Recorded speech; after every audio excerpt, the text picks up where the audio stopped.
Everybody, it's Christina Powers. Thanks for joining me for Jella Integrative Wellness Sessions. And today we're going to work a soft tissue release for our forearms at the wall. And you can either use like a door jamb, like the outer edge of your door jamb, or you can just use a wall that you have good space to turn your palm up and down. But we're targeting the wrist extensors, which start in your elbow and they run into your hand. So, and they're the ones that lift your hand up and down, wrist extension. This is wrist flexion, and also help with supination. And the other direction is pronation. So we're working on the wrist extensors, which live in here. So you'll find that if you were just to touch them, you can feel them. Sometimes they're sore, sometimes they're not. It just depends on how much you're using them. You could be using them with your sports that you're doing, tennis, any overhead sports. Also, if you do a lot of typing, these muscles can get tight. Um, and yeah, they are really fun to roll out because it feels really nice when you're done. So just take a stretch um, this way, which is a stretch for your extensors, and just feel how they feel, if there's any tightness or anything like that in either side.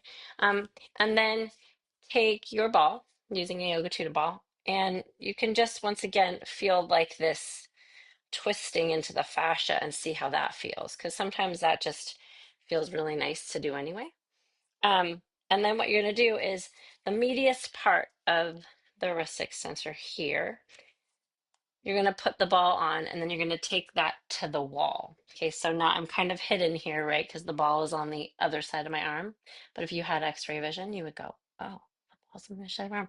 Okay, so, and I'm just here holding it. And then what I'm doing is I'm just tracking it back and forth. Now, for the sake of my beautiful videoing right now, I'm on my knees and I'm sitting down on the ground. But if you're standing, you can be standing.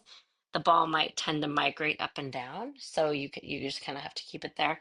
And then I'm just rolling this way, forward and backward. Then what I'm going to do is I'm going to pronate my hand down and then supinate it, just like this. So I'm doing a pin and stretch where I've got the ball on one aspect of this muscle and I'm just moving my arm. Once I feel like, oh, that feels good, or feels complete with that, I can also flex and extend my wrist. Okay. And then the next thing is we can move the ball down a little bit more. So into another little section, and then I'm going to go through the same thing. So I'm going to palm up, palm down. I'm going to flex and extend. Okay. So just you get to kind of play with you can do these flexion and extension in different kind of ways. So, and that's that. So you would do one side, then you would do the other, and then you can just check at the end, like, does it feel looser? Does it feel more relaxed? How does it feel to move your fingers? All those kinds of things. So just checking and rechecking after you've stretched or done any ball work is always really important. And the last thing is just really listen to how it feels for yourself. So thanks for being here. Be well, and we will see you next time.